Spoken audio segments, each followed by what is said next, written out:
Et on va s'intéresser au secteur de l'emploi maintenant et plus précisément à celui du télétravail qui a plutôt le vent en poupe en ce moment. Le télétravail que les ordonnances Macron souhaitent favoriser. Vous le savez, on en parle encore dans la presse ce matin. Hausse de productivité, dit-on, baisse de l'absentéisme, économie de surface également. Le télétravail peut en effet avoir bien des avantages pour beaucoup d'entreprises et pour les employés, me direz-vous. Eh bien, c'est ce qu'on va voir tout de suite avec Sophie Pignal.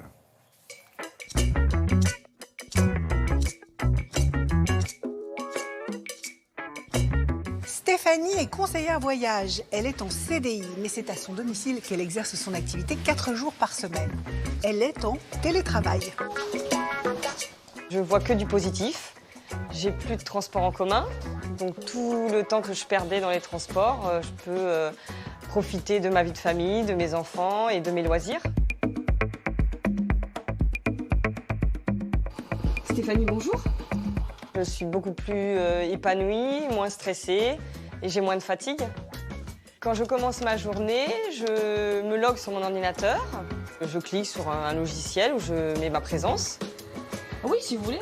Conformément à la loi, c'est l'employeur qui prend en charge les coûts liés à l'exercice du télétravail. Il détermine avec le salarié les plages horaires pendant lesquelles ce dernier peut être contacté. 40% de l'effectif est en télétravail.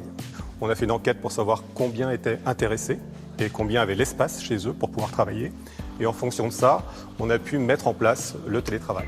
Aucun des salariés qui a choisi de travailler en télétravail ne voudrait revenir en arrière. Principalement, ils ont un meilleur équilibre de vie entre la vie professionnelle et la vie privée. Ils économisent énormément de temps de transport.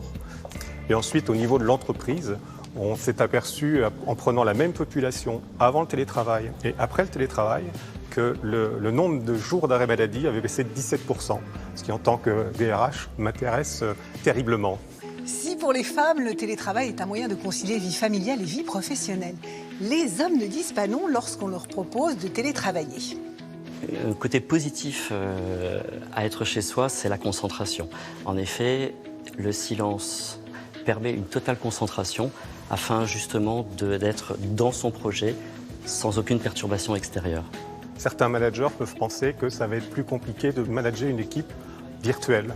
Or, c'est pas vrai.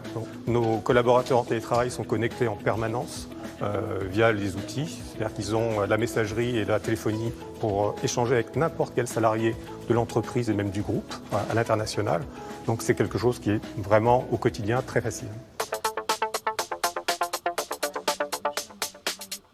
Je reviens en fait en général un lundi sur 2. Notre responsable organise des réunions de toute l'équipe. Garder le fil qui nous lie à l'entreprise demeure important.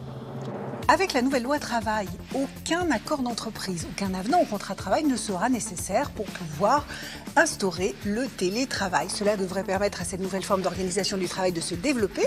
Elle ne concerne aujourd'hui que 16% des salariés. Voilà, merci Sophie.